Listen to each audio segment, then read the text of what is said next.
All right, then let's get started. Good morning.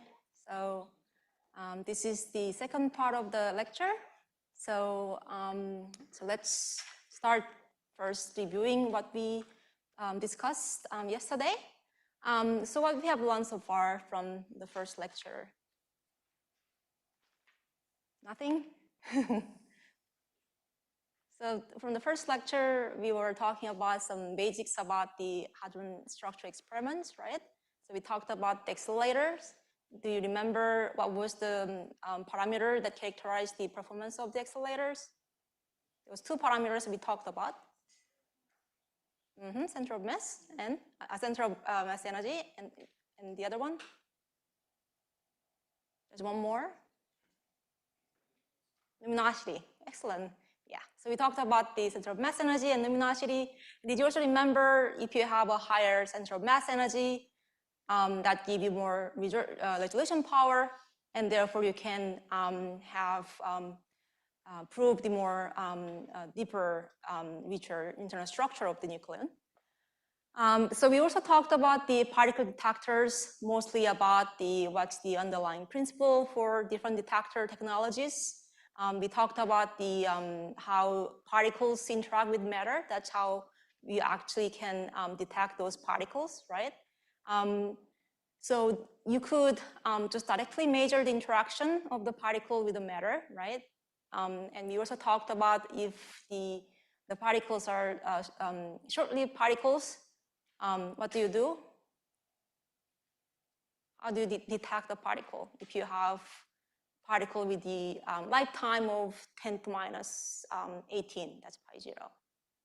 What would you do?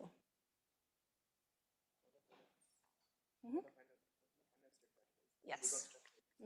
Yes, excellent. So you measure the decay products and then reconstruct back to the particle. Very good. And you could also have a case that you don't detect the particle, right? In that case, what would you do? How can you detect something that you cannot detect?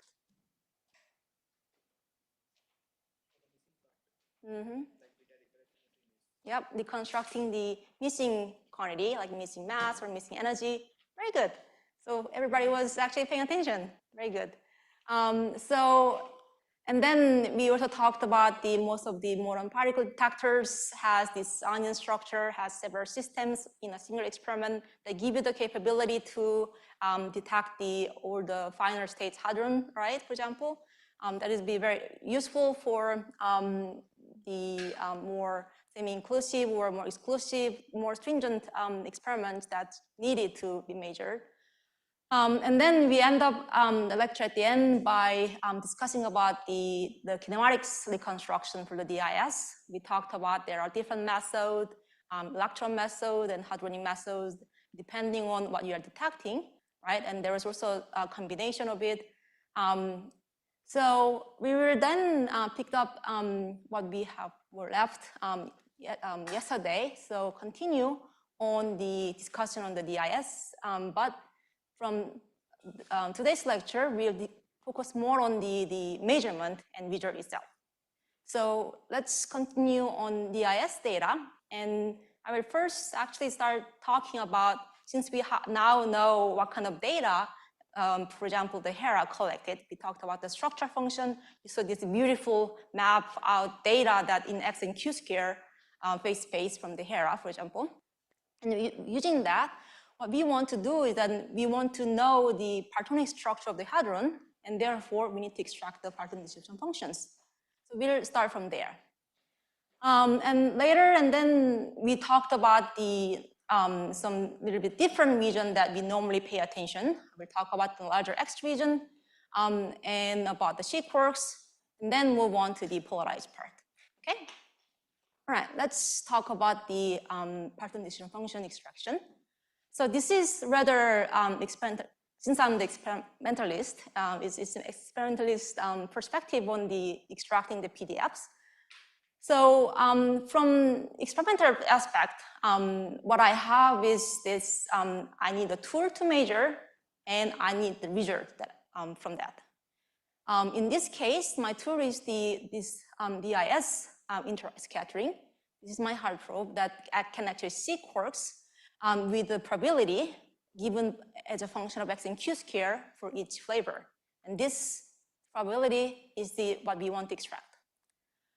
From this proof, I have observable, which is a cross-section, and then I can extract the structure function from it. And from this, what I want to do is extracting the PDF. From here to here, you need the QCD theory framework to analyze it. But before we talk about those more technical aspects, I have a little bit of a concern because we want to measure, we want to know well about all the quarks flavor and gluons, right? But remember, the DIS only see the collection of the quarks directly. So naturally, you will have a strong constraint on the U quarks, which is weighted by the charge square here. And the gluons is only accessed by indirect way from the evolution or scaling violation effect. And even though we did really good job here mapping out the data in large Q square and X level arm, still I only have data with some finite set of X, Q square points, right? But I want to know the PDFs in any given Q square value, or for example. So this can be actually get resolved from the, for example, from theory side. You can actually start with if you know the PDF at certain Q square value, through the evolution actually, then you can know the PDF in different Q square value. So think about a very simple case. You have a partial distribution function at one Q square value. It looks like something like this, okay? And then you can then evolve and go to the Q square value you want. For the data side, this unfair constraint power on the U quark compared to other flavor, you can, for example, just increase the level arm more with more precise data. So basically, it'll be more strongly constrained, but the other one will also improve. In that case, I just do more, just basically spend more money. Or I can go more specific process that is more sensitive to, for example, to gluon directly, right? Or C quarks directly. It's the individual flavor. So that means we need data other than DIS, right? So when you do the QCD analysis of the PDFs, we have this word data set. Not only the DIS, you also have different data sets from the Hadron colliders. Then you can have the jet data that is directly sensitive to the gluons. You can have Young data that we'll discuss a little bit more later in the part of the lecture that has unique sensitivity to the C quarks, for example. So here, this is X and Q square map from one of the CTAC PDF analysis. You can see that the HERA, where the fixed target HERA data or high energy collider data is sitting in terms of X and Q square phase space, right? You can now sort of guess where high energy data will be, where fixed target data will be, right, in terms of X and Q square. So these, you use all this data, you choose your data, and you can imagine those data, there's a DIS from HERA, but there is like LHC data, and W data from Tevatron, the D0, for example. So there are lots of data points, and normally the data points you are dealing with for the fits is more than several dozen points, like more than 3,000, and it's 3,000, 4,000. So in practice, the global QCD fits from, again, experimentalist perspective, this is how I understand how things go and how I have been actually doing together with in collaboration with other theorists, is that we have data sets in a more simple form, and there's a theory. This is our two weapons. From data side, we have different processes, as we just talked about it. And from theory side, we have matrix elements, degree of evolutions, some other theory corrections, or things go together there. And then the traditional PDF analysis usually assume that the parton distribution function is in a parameterized form, like it has a form, the functional form like this. This is a standard form that has 5 parameters. One is normalization, and then you can see this A, alpha, beta, gamma, and delta, these other 4 parameters here. So you start from some arbitrary initial scale, Q0, and then you evolve to the other Q scale value using the derived evolution equation. But here, you can imagine this functional form, you don't just have U quarks, right? You also have U quark, D quarks, you have C quarks, you have gluons. So you could use this functional form for most of the parton species. Normally you use for 4 or 5, I just mentioned. Then you can imagine you already have like more than 20 free parameters to fit, right? Luckily, some of these parameters can be prefixed or constrained from the sum rule, for example. This normalization parameter for the U quark, D quarks will be fixed because of it has to satisfy the valence quark number sum rule. For the gluon, the momentum sum rule. So you can reduce the free parameter from the parameterization somewhat. And there's other parameters also that you have to fit. For example, the alpha S or the lambda QCD, but some other non-degrab parameters such as nuclear correction, like target mass correction, offset corrections. And on top of that, if you have a cross-section data, you also have a data normalization parameters. So you can have a long list of the free parameters to fit to your data, right? So this process is normally iterative process that you have starting from the arbitrary Q0 and some initial set of the parameters of the PDF parameters and other parameters. And then you calculate the observable that you have in your data and then compare and construct the chi-square. So throughout the iteration process, then you can optimize, minimize this chi-square. And once it's converged, the fit converged, then you will have a set of parameters that will give you the set of PDFs, okay? So this way you can extract the PDFs. Yay, now you have a PDFs, right? So now you can do, validate your data you just fit because you want to check how good the fit to the data was.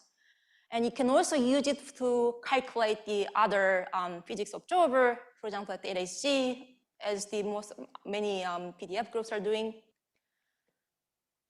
So this is some of the example of the PDF fits result. Some of them are next reading order, but there's also the next reading orders, for example, like here. And there are also other approach other than this traditional parameterization method. For example, the NMPDF uses a neural network. It is supposed to be less biased, which doesn't assume, it has a less assumption on this compared to the functional form parameterization method. So this is rather old table, but there are different, and it's not complete list, but there are different PDF groups, and not everybody use the same data sets, depending on your focus. For example, if you're more focused on the lower X and LHC physics, and you definitely want to involve the new LHC data. If you are interested in more high X physics, then you want to have the fixed target data, right? So some of the group here, the CJ or the AKP, include the fixed target data and do quite a bit of dedicated study on it. And if you do the logics data, then you also need to properly treat the corrections such as nuclear correction and higher twist target mass here. So in here, so you have this beautiful PDF plot, but one other thing I want to mention or point out is that the effect of the scale. So if you look at here, or this snapshot of PDFs is in different Q-scale value, right? And depending on which Q-scale you have here, 10 or 100, you can see this pattern distribution function looks different, right? Okay, so with this, let me now look at the uncertainty of the PDFs. So this shows the uncertainty of the PDF for This is gluon, and then D quarks. I can read it very well, but different proton species here. Probably U quark because the these are here small. And what do you notice? What's the impression of this plot? Can anyone just mention it? So here, different colors are different PDF sets. X-axis is the Bjorken X value. Y-axis is basically relative error of the PDFs. So larger the band, it means it has a larger error. Anyone notice something? Say that again? Okay, I mean, I don't know the answer either, but let's point it out something that's. How does the shape looks like, the uncertainty? Is it like uniform everywhere? Nope, it's different depending on which X region is, right? Where does it have a large error bar? Lower here, yeah, and then where? On the right-hand side here, right? So in smaller X and large X, or the parton species, and if you also look at this in different Q-square value, you'll also get something similar too. So you have large uncertainty, PDF uncertainty, in small x and also large x. This small x large uncertainty is actually quite a bit of problem because this PDF error is the most significant systematic for the LHC precision physics, for example. So the small x, as I mentioned, very important for high energy physics because it's at where you have a high gluon density. At large x, you are at the valence region. But if you go very, very large x, it's non-perturbative region. So you can actually also study this non-perturbative dynamics of nucleon in this valence region. So lots of focus actually with the high energy physics goes to reaching to more, improving the uncertainty in the lower x region. But here today, I will talk about this large x physics. It's do from the fixed target experiment to access this large x with the relatively lower Q-square region here. And as I mentioned, this is the valence region. So you can study the platonic structure in the valence region, which defines the hadron, which is very important there. The observable that normally we talk about, it has lots of interest from lots of physicists, is a ratio of the structure function, F to N, F to P. And this one is actually directly led to the D and U quark ratio. And at very large x limit, x close to 1, this ratio is actually essentially unknown. You remember this humongous uncertainty? Even if you have a value, if the uncertainty is so large, you can't really say what value is, right? So for the value of the D over U ratio at x close to 1 limit, there is different models actually predict different values. So this measurement at the very large x value limit can also be used in testing the different nucleon structure theories. Also, on top of that, actually studying this large X and low Q-square region of PDF actually can also improve the PDF's constraint in the low X and high Q-square region. How? Through the evolution. So if you have a PDF that you reduce will have better constraint in this region, and you can also have improvement here. Not as much as you would improve directly with the data at that region, but still. All right, so let's talk about this structure function ratio, this F to N, F to P. And this is actually at large X, you can approximate to the direct sensitivity of this D over U ratio. So for this large X region, and you have this F to P and F to N. And as I mentioned that at this limit, different theory models predict different value, like SU6 symmetry, 2/3 for the F to P, and for the D over U for 1/2, and PQCD, 1/5. So different values here. And one thing that's troublesome here, what's most restricting the having better knowledge or study is that the F2N. The proton structure function is actually very well measured by hydrogen target. How do you measure the neutron structure function?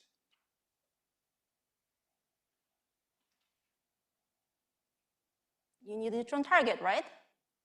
Do we have neutron target, free neutron target?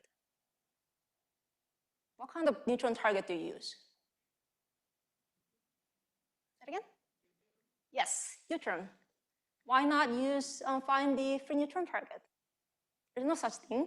The free neutron, sadly, has short lifetime, like 10 minutes. If you want to have a target that has to be stable, if it has lifetime of 10 minutes or something like that, it's not really good target there that you can use.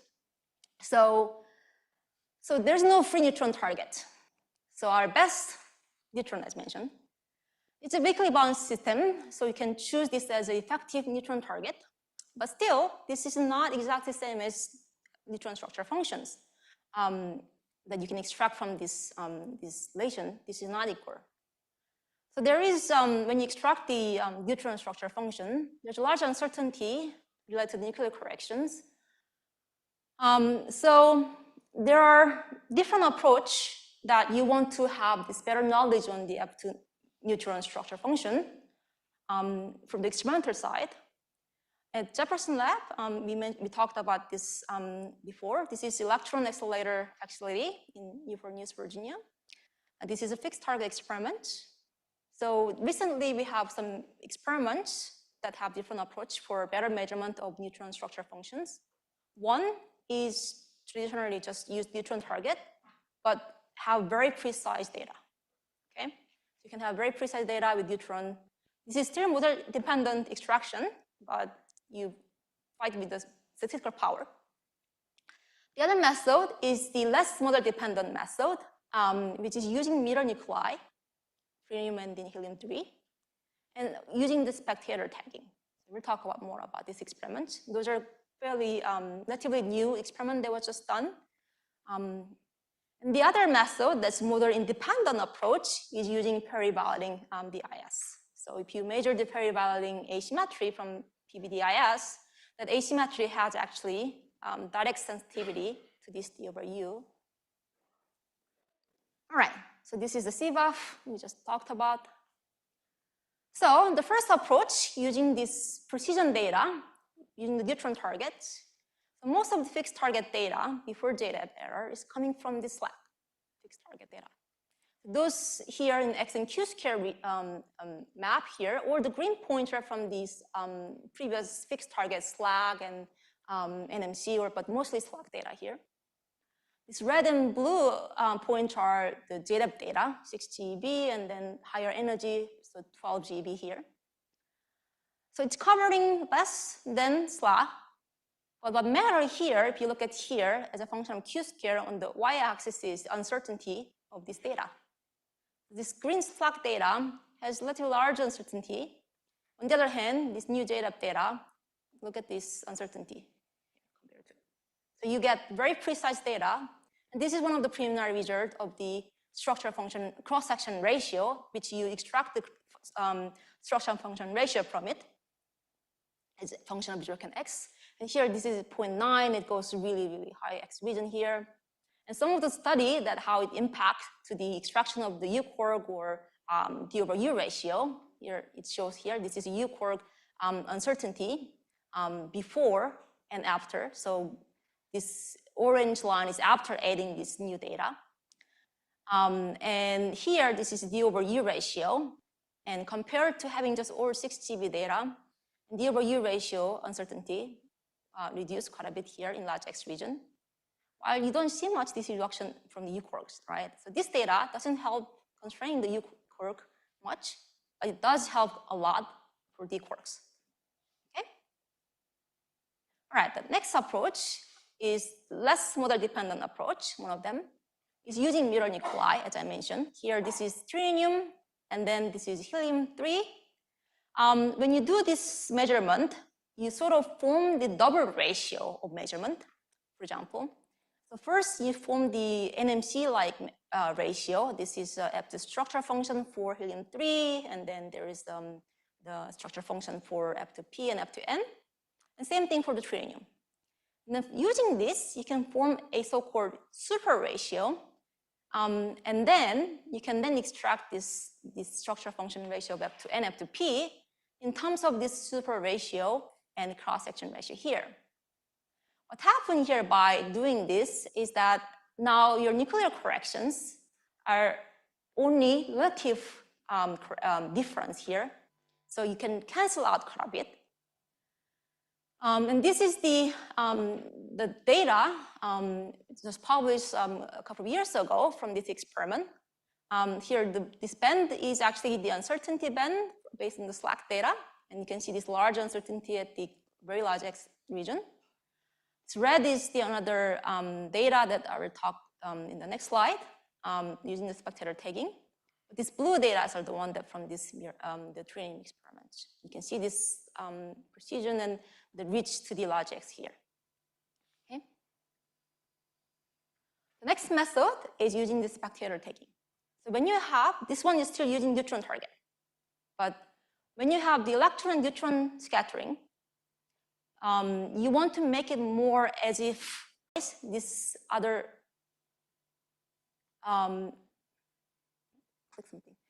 this spectator proton doesn't interact or rescatter by this debris from the hadronic debris from the scattering of the electron and this neutron here.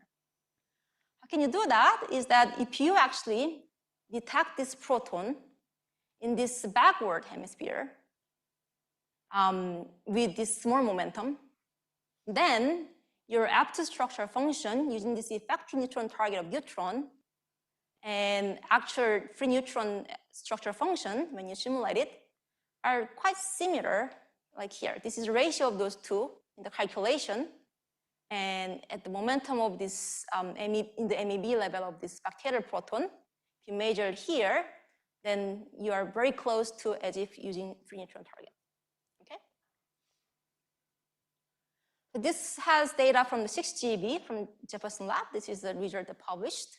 And from this cross-section, you can extract the structure function ratio here. And then this was included in the PDF analysis to see what's the impact by including this data. And here, this yellow and greens is before and after including it. You can see this uncertainty band reduce after including this spectator tagging data. There's another data set with the 12 GeV, which has extended kinematic coverage as we are having higher energy there. All right, so next here I summarize. So at JDAP with the 12 GeV program, you can have quite a bit of constraining power on the over U ratio using different methods. Again, here, this one is the mirror nuclei method. These are actually already published, but this was a projection plot. And the spectator tagging method, and then the PBDI method here. All right. So now we just talked about the large X behavior of the D over E ratio. Let's think about the C quark now then. Okay. There is a quite interesting experiment or the result about the C quarks, and this is related to the Flay-Ray symmetry. If you think about how C quarks are inside the proton, for example, naively, you would think that there would be similar amount of the U bar and D bar, which is coming from the gluon splitting, right? But when we did the measurement, we start seeing some hint that that's not true. There is asymmetry in the number of D bar and U bar inside the proton. The measurement that is sensitive to it is using the lepton pair production, or called Drell-Yang process. And here, what I'm showing here is the cross-section ratio of the PP and P neutron collision, and looking at the Drell-Yang process cross-section. And then that cross-section ratio is actually, at leading order, sensitive to this D bar over U bar ratio directly. if this beam Majorcan X is larger than target Majorcan X actually. But still here, it's a good approximation in that limit. So you can look at this as a function of X here. And the ratio 1 is here. You can see the old data point here is above 1, right above 1, right? What does it tell you is that there is asymmetry in the number of d bar and u bar. Which one has more? The fact that this is larger than 1, which one has more here? D bar. You have more d bar there in this X region. And the other interesting about this data that has been quite bothering quite a bit of the phenomenologists as well is that this last 3 data points, you can see it has a large error bar, but you can see this one at the last point, this is below 1, right? This behavior, I mean, if you extract this data from the d bar or u bar in the picture here, it means the ratio here goes below 1. This was not quite understand any other theory models here. So it motivated the new measurement with a better coverage in larger X region using the Dwell-Yang process, and that's called CFNS experiment, also at the Fermi lab. Again, this Dwell-Yang process, if you look at it, you need 1 quark from the one hadron here, and anti-quark from the other hadron. And then through the exchange of divergent photon, and then you decay to the lepton pairs here. You can detect these lepton pairs in your detector. And as it involves this Q and Q bar here, it has sensitivity to this anti-quark here. So this is really good proof if you want to look at the C quarks or light anti-quark here. So this is the experiment that was done. Compared to the old one, the previous one was called E866 experiment, and the new one is called CQuest, the name from C and Quest. The large X coverage limit is 0.3 versus 0.45, so we tended quite a bit there. This is the result that was published just a couple of years ago, and this one is a cross-section ratio, again, similar thing as function of X. This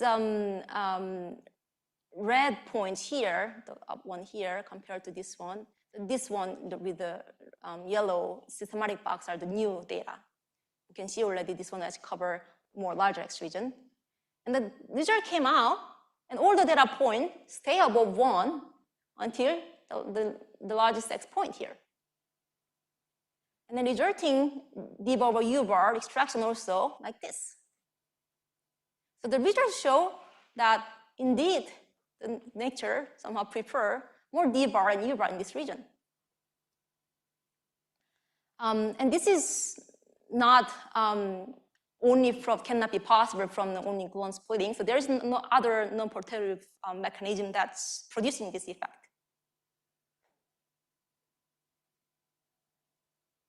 All right, so this CFNS data, as it was been long-waited data for PDF analysis, has been included in many the global analysis here. One here showing the observable and the extracted d bar over u bar ratio. And you can see here this one is before and after the effect on this ratio by including the new data. Similar thing happened here from the other analysis group, that the ratio stay above 1 here, the top one here, the bottom is the asymmetry. Also similarly for the ratio at the large X region from the CTAC group stay above 1 here. So it's good data and happy data everybody wants to include. All right. So this, we review some of the experiments from the large X region. So now I'm gonna switch gear and talk about the polarized structure that we've been long waiting, okay? So we talked about the polarized structure, starting from the polarized DIS scattering. So there is a structure function from the polarized DIS, which is G1 and G2 structure function. And then this G1 structure function in quark-parton model has this interpretation of the polarized quark distribution functions, right? So the observable is this asymmetry, and we approximate it to the ratio of the G1 and F1. So the measurement, the EMC result, this famous EMC result that also previous lectures also mentioned a few times already, shows that the sum of the quark contribution to the proton spin is not quite large. And that was known as, at the time, spin crisis. Now that we call it more as a spin puzzle, but there's other pieces that comes together to make up the spin 1/2 for the proton. So this was reviewed a few times already. So how we understand the proton spin structure now is that this one is coming from contribution from the quarks and antiquarks, right? And that was measured about from the other applied DIS and neutrino DIS, and now measured as about 30%. And there is then other contribution coming from. One is the gluon contribution, and then there is orbital angular momentum contribution. This gluon contribution from the DIS type experiment, you have a limited sensitivity because it's not direct access in this DIS type. But here is where you have this PP collider data that has gluon and reading orbital interactions. The orbital angular momentum parts is still very little known. Don't have much data there. And this one now that's led us to know more about, more eager to know about the full picture, the 3D structure of the proton. So for the polarized electricity, the proton electricity distribution, from the experiments that has pioneered at the beginning is these, after the EMC and other experiments, is Hermes and Compass. The Hermes experiment is fixed target experiment at Hera, using this electron beam from the Hera ring, and had this fixed target with a polarized gas target for hydrogen, deuterium, and helium-3, and with a rapid spin reversal for the target polarization direction. And do both longitudinal transverse. The other experiment is Compass at CERN that used the muon beam and the solid state target there for the deuteron and then proton target there. So the G1 structure function measured quite well by different experiments, but mostly that you can see here, Hermes data has really good data there here. This one is the proton and deuteron G1 structure function, and then this resulting first moment of the G1 as function of X. And here, for example, this is proton, and then and you can see here the neutron, and in the middle is the deuteron. So if you have a neutron thing, the moment goes below 0 value, that's going to show you in the extracted partition function that the sign of the D distribution and U distribution will be a little bit different. Okay. So this is the G1 data, or data. But for the polarized structure function, this G1 structure function, compared to the unpolarized counterpart, has limited level arm. You can see, look at the coverage of the Q square here and X here. Why?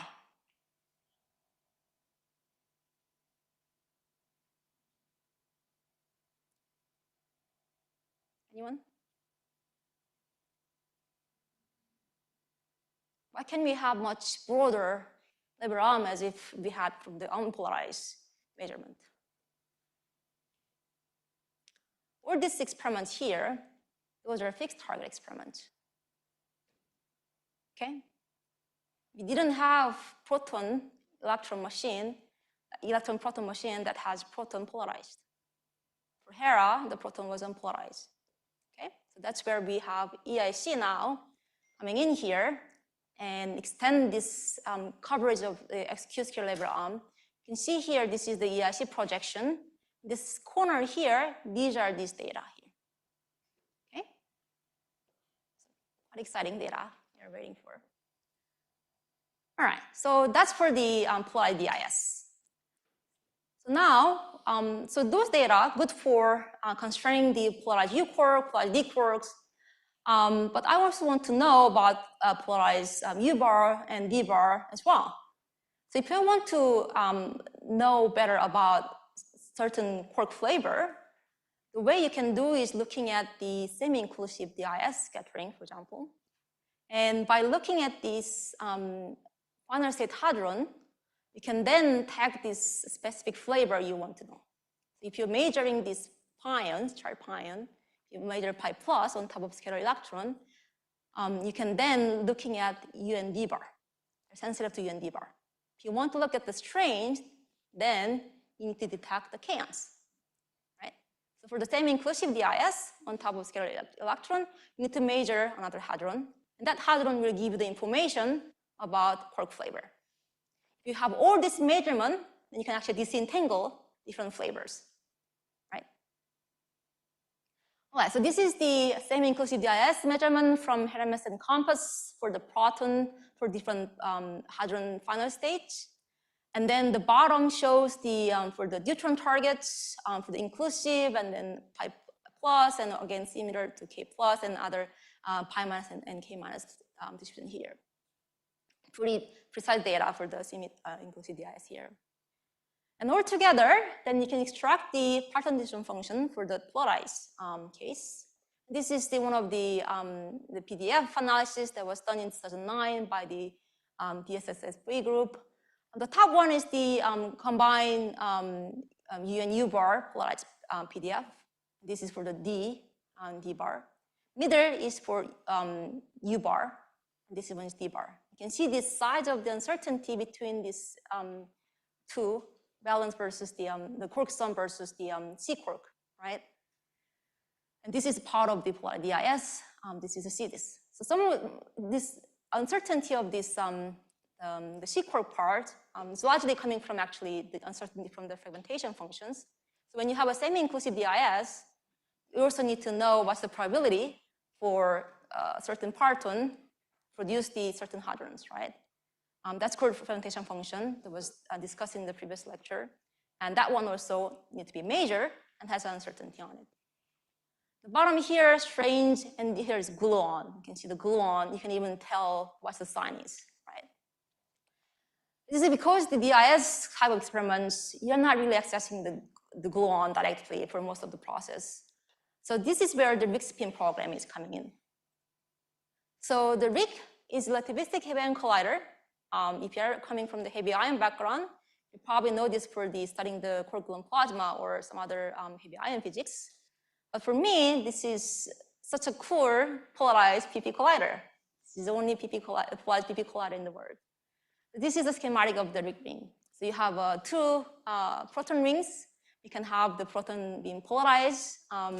Normally the polarization goes up to like 55% at the 250 GeV and both. So therefore you get the 5 GeV of the center of mass energy. So this is at the target, you have the polarization about 80 to 85%. And as it's accelerated, you sort of get depolarized a little bit. So to maintain or to reduce this depolarization effect, there's a very special magnet, as Professor Deshpande also mentioned here, so-called Siberian snake magnet. This is this helical magnet here. It has the magnets in the AGS and also in the ring here, and sort of try to kill this depolarization resonance as the polarization direction is changing as it goes through this, the magnet. There used to be more interaction points and smaller experiment, but largely there's two main experiments at RIC. One is star, one is Phoenix. The star interaction point here, Phoenix here. Phoenix is actually now finished the data taking and switched to the so-called S-Phoenix detector collaboration. And the beam polarization direction usually, when in this storage ring, is transverse direction because of the magnetic field direction. When it's in the ring, it's vertical, okay? But if you want to do this longitudinal spin physics, to want to know the helicity structure, then you need to have this proton in longitudinal direction polarized, right? To do that, you have the set of magnet, which in fact just half of the Siberian snake magnets. It's so-called spin rotator, and you can rotate the spin direction from transverse to the longitudinal. This is how it looks like from vertical. It's a little bit small and inside the magnet, the Siberian snake magnet. When it come out, this is longitudinal. So there was some question about how you can actually ensure that you have polarization properly at your experiment, right? At the machine, actually, you measure the polarization in 2 parameters here. But it doesn't guarantee that what you are seeing at your interaction region is not quite different or something. So for that, there's polarimetry system at the interaction point, which is called local polarimeter. So local polarimeter is the example of the Phoenix, actually use the certain process, analyzing power, and then using this analyzing power to extract the PDF, polarization from it, okay? So for that, in this Hadron machine, use 4 neutron production, okay? So at the very forward region, when proton-proton collision produce neutron, and you can measure the cross-section. So this is the cross-section measure. But you can also measure the transverse asymmetry when your beam is polarized. This is basically telling you this, what's the difference between the neutron production as a function of phi, okay, between different beam polarization direction. If your beam is polarized positive, not positive, vertical up direction or down direction, you can see the cross-section for neutron production, and then see the difference, that's the asymmetry here. You can see here, it has azimuthal dependence. This was measured, and using this, you can actually then use for extract the polarization of the beam. How do you do that? You need to detect neutrons first, right? So how you can detect the neutron, the only way using this Hadron colorimeter here. So there was 0 degree colorimeter, and the reason why 0 degrees is at the right next to the beam line here, okay? And this was like 18 meters away from the interaction point, very forward. And then from here, you measure neutron and calculate the asymmetry, this azimuthal angle dependence. And you do that with the rotator, spin rotator off, which means your beam is supposed to be polarized vertical direction and also on. That means it's polarized in the longitudinal direction. Measure this asymmetry. When it's off, vertical is this azimuthal modulation here, large amplitude of this asymmetry. But with on, longitudinal polarization is quite flat. You don't believe that? Look at the scale of the axis versus this. Small here, right? So this is very close to 0. So with longitudinal polarization, you see this asymmetry close to 0. Using this, you can actually monitor the polarization throughout the experiment, right? But I need to note that this method is only being used for the monitoring purpose. For the physics measurement, when you need to correct with the polarization, is using this the rig polarimeter. Okay. All right. So PP collision at rig. So you can polarize unpolarized proton collision, longitudinally polarized proton collisions, which is good for helicity PDFs study. You can also have these transversely polarized collisions, which then you can look at the transverse spin physics. And if you remember one of the lectures yesterday, actually, they were showing that this large transverse asymmetry signal from the single spin asymmetry from the rig as well. And quite recently, 2015, not very recently, for the first time, rig also had this PA collision, polarized proton, aluminum, gold collision. And this one, you can actually then study when you have this proton-proton collision versus this proton-ion collision. You can see that what's the effect of this having extra nuclear environment to your asymmetry measurement. Okay, so there's quite interesting result here too. We'll talk about later. So the major result out of the RIG spin is actually this direct access to the gluon. So you want to access gluon helixity distribution. So in RIG, like most of the process, like jets or pi zero, inclusive pi zero production, and some direct photon process, there are different processes that has involved this gluon at the leading order interactions.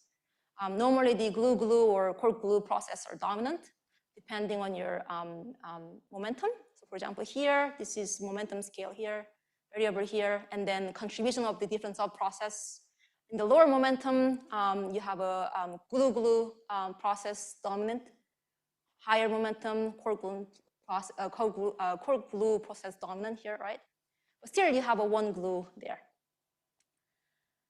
So the observable we measure is called double spin asymmetry. So you actually polarize both protons, and then from the asymmetry, when these both helixities are the same, positive, and they have opposite helicity, look at the cross section between those two. And then looking at the ratio when it's unpolarized. And that's your asymmetry. This asymmetry can be written then in terms of the particle distribution functions and hard scattering cross section, and also the fermentation function if you are involved in detecting the final state hadrons. And on the bottom here for unpolarized case, you have unpolarized PDF appear here, and then the particle level cross section, hard scattering cross section here that you can calculate it, fragmentation functions. And then numerator here, when you look at the difference here, you have this polarized PDF term comes up. And if this process involved gluons in the leading order, then you can basically then extract the gluon particle distribution function from this. And that's what RIG was really good for. So the measurement that has most advantage for in terms of statistics is the jet measurement, includes jets, and also pi zero hadron measurement. So star measure jets, Phoenix measure pi zero. That has here is the first 500 GeV, the 200 GeV data from 2009 that show this asymmetry of the asymmetry of the inclusive jet process. You can see this is a zero line, that this asymmetry is not zero, very clearly. For the Phoenix data, the statistics was not very great. But still, when you include those both data, then the jet data from the star has most statistical power to constrain it. You can then look at what's the impact on the gluon helicity. And then global analysis that include this 2009 data shows the gluon spin contribution to the proton in this X region that we are proving is in fact non-zero. So this was first direct experimental evidence that shows that gluon spin contribution to the proton spin is non-zero. You can see this value is 0.2 with the uncertainty around 10 to minus 2 level here. Clearly non-zero here. This is only for X larger than 0.05 contribution. So if you look at this in a different way then, so here, this is from the region that we measured. But if you look at also what's the, then this moment, if you go lower, start from the lower X minimum, then this green band is the uncertainty band for it. Okay, so we still have very large uncertainty in the lower X region. This can be reduced, actually, if you have more lower X data, right? And one way to go to lower X is, in fact, increasing the energy, right? So instead of the 200 GeV data, you have now 500 GeV collisions. And we did it. This is 500 GeV pi zero measurement from Phoenix, asymmetry as a function of xt here, which is the momentum variable. You can see this asymmetry is non-zero. It's also compared with this theory calculation, which agree to each other. This is a jet data from different years of accumulation from the star collaboration. Again, here, this nice non-zero asymmetry. Okay, so indeed, again, it confirmed non-zero gluon spin contribution for even lower X reach. Now it's 10 to minus 2.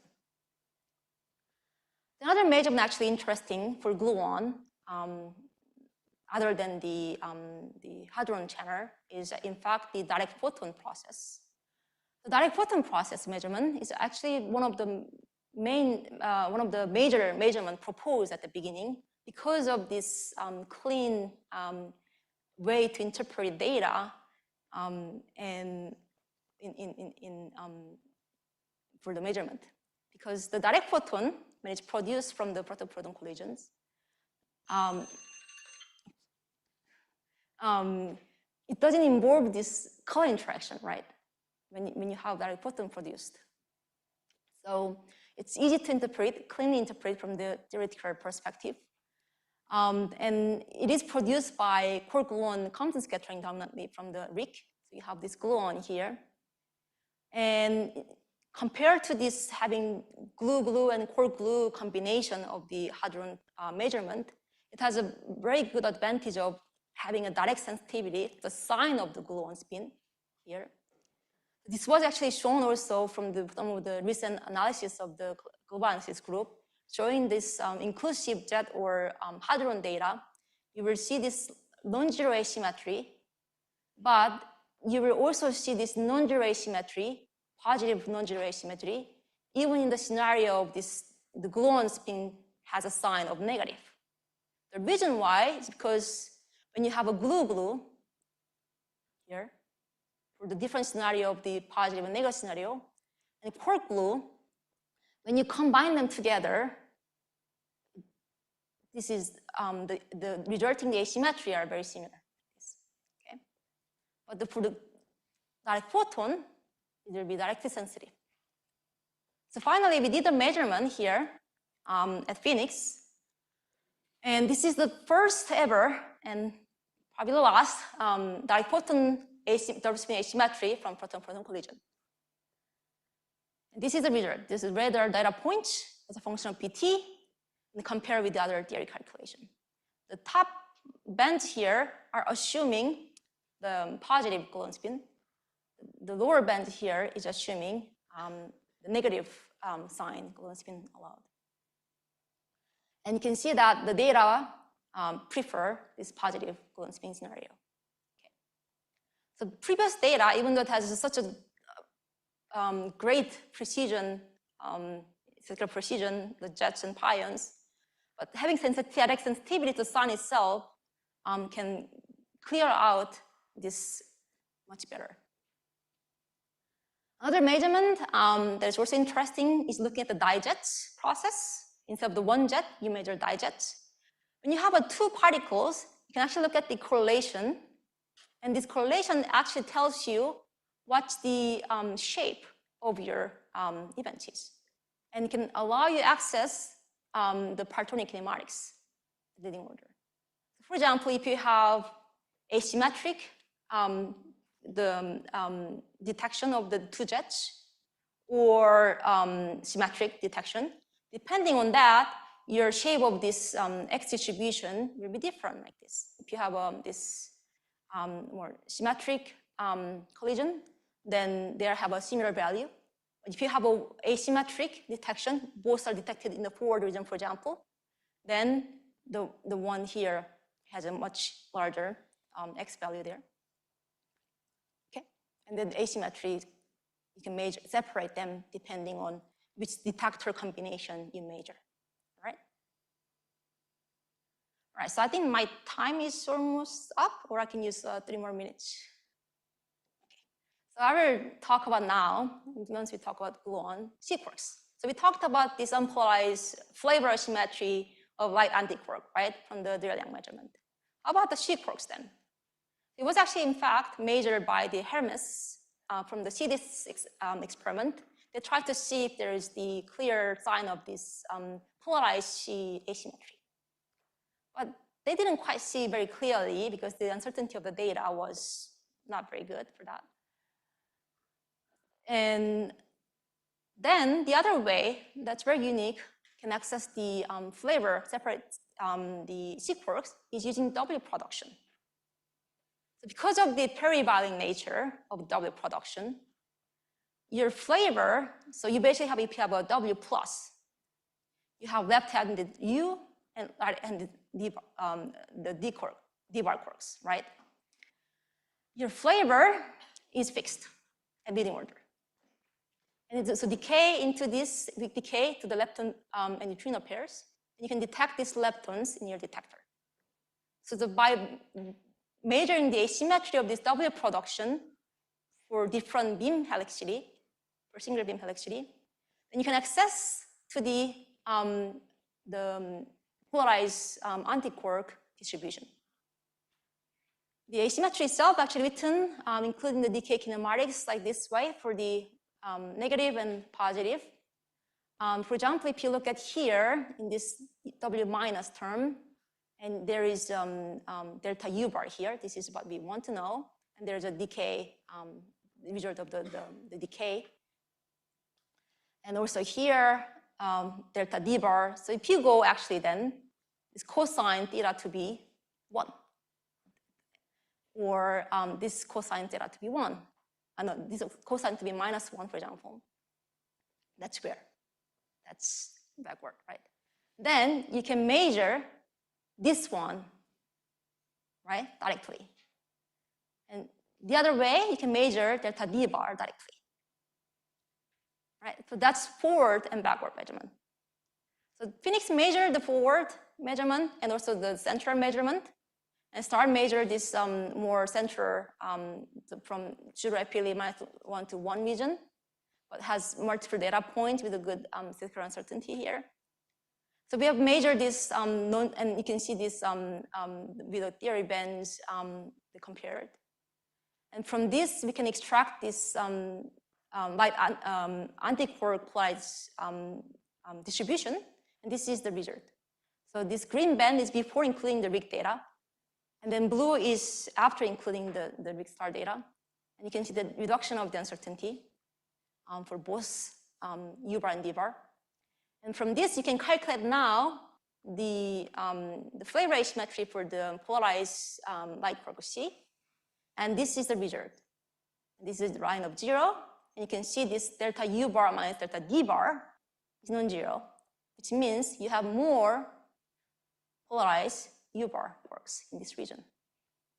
So the RIG data, for the first time, show you the evidence that the polarized C also has asymmetry in this region. Okay? But the size of it is quite similar to the unpolarized case, but their sign is actually opposite. For the unpolarized case, you had more D bar, right? For the polarized case, you have more U bar. This is another measurement that was done from the other global PDF analysis, and you can see something similar here.